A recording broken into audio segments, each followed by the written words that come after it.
Hi mga guys, so for today's videos mga guys, mag voice over data sa ato ang video no.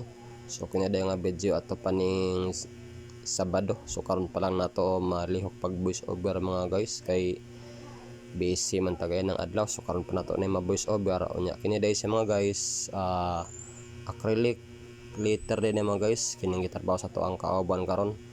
Kote kaya na siya trabahoon mga guys kay hasta mang pinuha kayo sa litra no. So yung nauna sa pag proseso pag dikit mga guys no. So kang nag trabaho ani mga guys aw murag wala lang ni saya kay veterano naman yung nagtrabaho ani mga guys pila na ni katuig sa Technoads no. So mga na siya ang porma sa iyang gidikit nga mga letter. Guwapo kayo nga pagkapilit mga guys no.